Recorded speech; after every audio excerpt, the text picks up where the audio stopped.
Nos últimos anos, muito tem se falado sobre a floresta amazônica. No Brasil, ela já foi até o centro de disputas políticas. Já no cenário internacional, ela aparece constantemente como um objeto de desejo.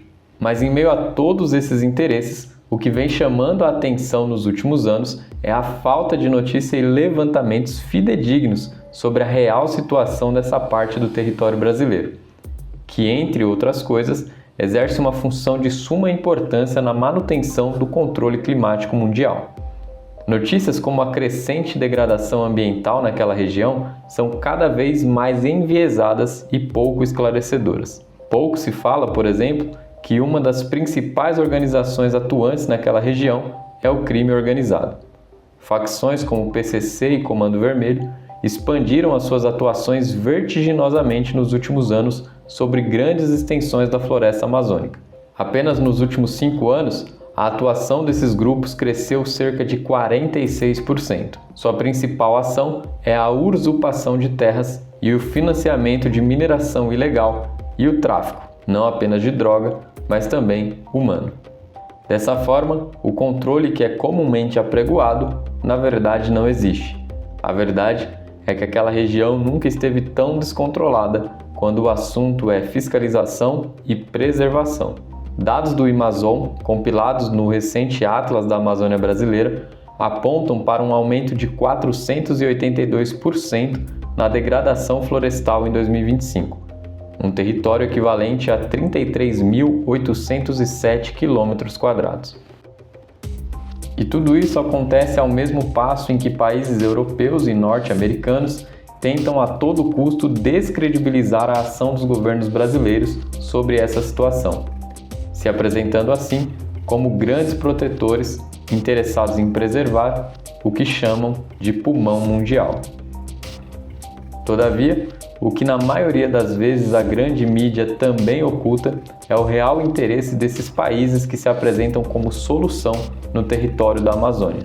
Por trás do discurso filantrópico e ecologicamente correto, existem práticas escusas, interesses puramente comerciais e até mesmo bases para um possível neocolonialismo.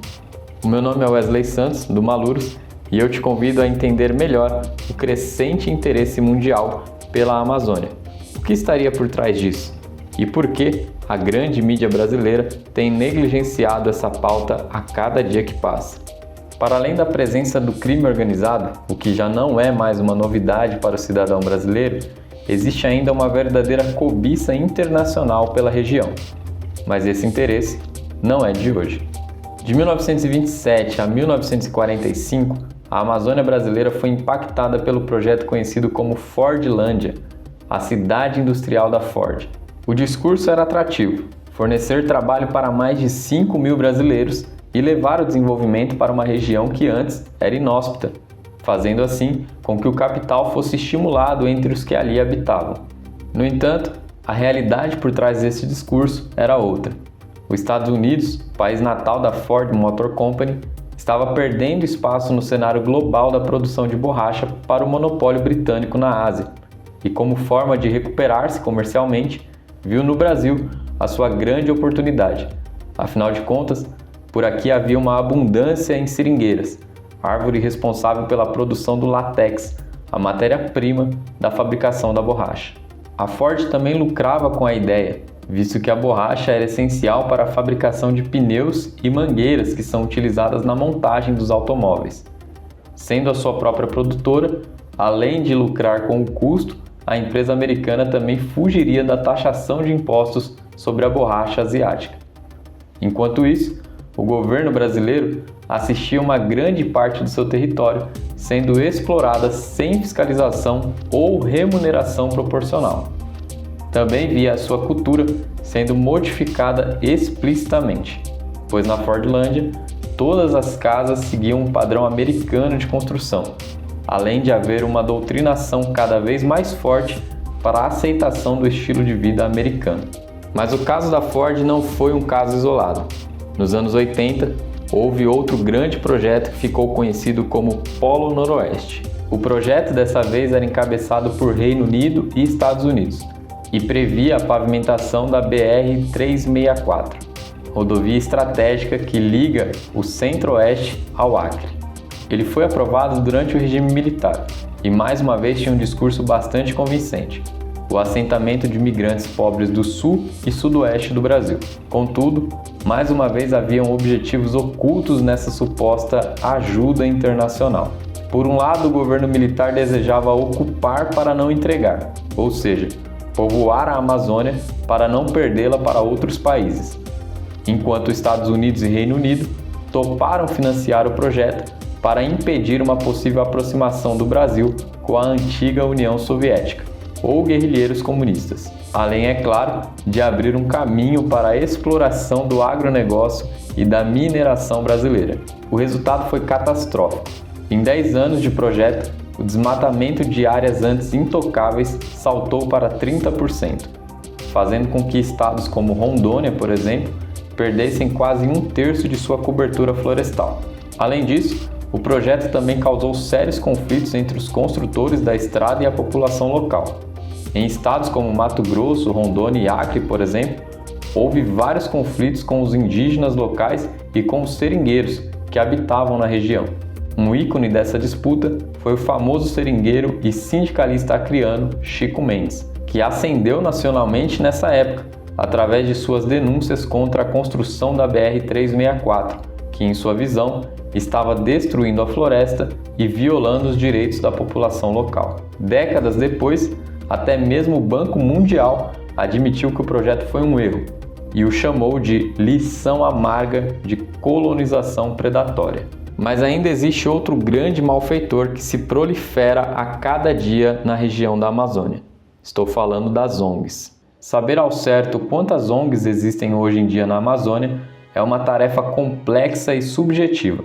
Isso depende muito da fonte e do critério utilizado. Só nesse contexto, já podemos observar o quão frágil é o controle brasileiro sobre essas organizações de todo o mundo que acessam livremente a principal floresta do país. Mas apesar de ser de difícil apuração, estimativas do IPEA, Instituto de Pesquisa Econômica Aplicada, divergem dos levantamentos do IBGE e apontam para a existência de mais de 100 mil ONGs nacionais e internacionais atuantes na região da Amazônia. Grande parte das ONGs presentes na Amazônia são financiadas por governos internacionais ou grandes empresas mundiais, o que destoa um pouco do discurso que elas utilizam para entrar no Brasil, que na maioria das vezes é ação humanitária ou ambiental. Na década de 90, por exemplo, ONGs estrangeiras foram acusadas de atuar em nome de indígenas sem a autorização do governo brasileiro, fazendo a interlocução desses com organizações internacionais como se representassem os povos locais.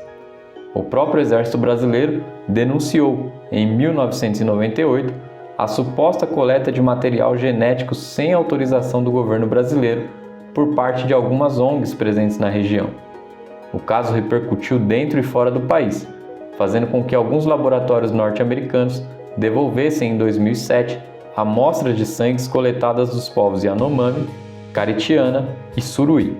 As amostras eram vendidas por $85 cada para o Curial Cell Repositories, uma organização de biomedicina nos Estados Unidos. Outro caso conhecido sobre esse tipo de ação se deu em 2019, quando Greenpeace e Amazon Watch, duas organizações internacionais e que se apresentavam como ativistas do meio ambiente, elaboraram relatórios internacionais que pressionavam investidores europeus e americanos a boicotar carne, soja e madeira brasileira. O motivo alegado foi o aumento expressivo das queimadas na Amazônia e do desmatamento ilegal, associado ainda às políticas ambientais do governo brasileiro da época.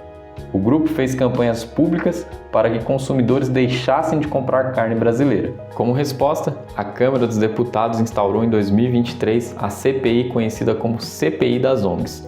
O relatório afirma que 6 ONGs investigadas receberam cerca de 3 bilhões de reais, impactando negativamente no desenvolvimento da Amazônia. No entanto, o único indiciamento proposto foi o do presidente do ICMBio, Mauro Oliveira Pires.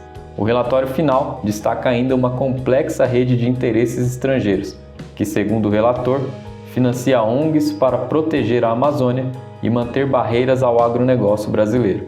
Nenhuma ONG foi judicialmente indiciada até o momento. Críticos avaliam a presença dessas organizações estrangeiras no Brasil como uma verdadeira ameaça, mas não apenas comercial, como também a segurança nacional, visto que muitas delas estão localizadas na região de tríplice fronteira entre Brasil, Colômbia e Peru. Mas além de patrocinarem centenas de ONGs no Brasil, as grandes potências mundiais também enxergam na Amazônia uma chance de continuar as suas práticas industriais sem serem incomodadas pelos órgãos ambientais.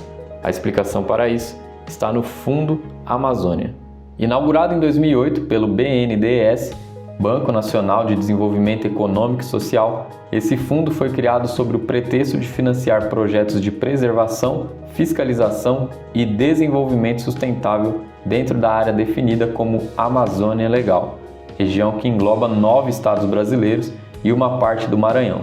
O fundo é alimentado por doações voluntárias de países estrangeiros. Entre os principais doadores desse fundo estão a Noruega, que desde 2008 já doou cerca de 3 bilhões de reais, a Alemanha, com cerca de 200 milhões, e os Estados Unidos, que se comprometeu a doar 2 bilhões até o ano de 2030. Mas apesar dessa ação parecer benéfica ao meio ambiente, ela serve para tirar o foco do dano ambiental que esses próprios países estão causando nos últimos anos.